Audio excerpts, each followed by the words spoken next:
حریت رہنما کمل حیات اور راجہ نجابت حسین کی طرف سے کانفرنس کا انعقاد، گورنر پنجاب چودھری سرور اور دیگر نے شرکت کی۔ اس موقع پر حریت رہنما کمل حیات نے کیا کہا، آئیے آپ کو دکھاتے ہیں۔ بسم اللہ الرحمن الرحیم۔ آج ہم لوگ جے کے ایس ٹی ایم ٹیم کے ساتھ اور یوتھ پارلیمنٹیرینس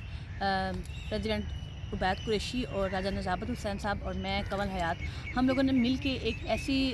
کانفرنس کا ارینج کروایا ہے جس کی ابتدا ہم گورنر ہاؤس سے کر رہے ہیں۔ چودھری محمد سرور صاحب کا میں بہت شکریہ ادا کرتی ہوں کہ انہوں نے ٹائم دیا اور کشمیر پہ ہمیشہ سے وہ کنسرن کرتے رہے ہیں۔ انہوں نے فلسطین کے بارے میں اور کشمیر کے بارے میں ہمیشہ جو ہے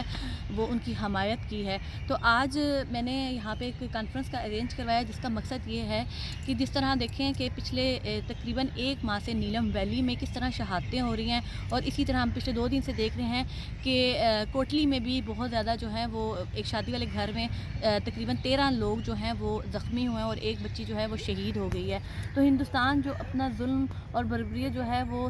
نہ صرف مقبوضہ کشمیر میں کر رہا ہے، بلکہ آج آپ دیکھ لیں کہ پچھلے 1 مہینے سے جو وہ وائلیشن جو ہے وہ آزاد کشمیر میں بھی کر رہا ہے۔ تو آنے والے وقت میں یہ سمجھتی ہوں کہ ہندوستان جو ہے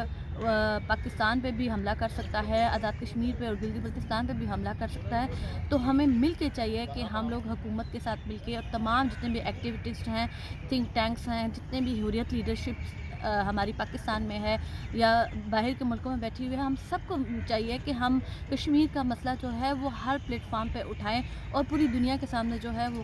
ہندوستان کا چہرہ بے نقاب کریں کہ کس طریقے سے وہ دنیا کی سب سے زیادہ ہیومن رائٹس کی وائلیشن جو ہے وہ کر رہا ہے، اور پوری دنیا کو ویک اپ کال دینے کی ضرورت ہے۔ شکریہ۔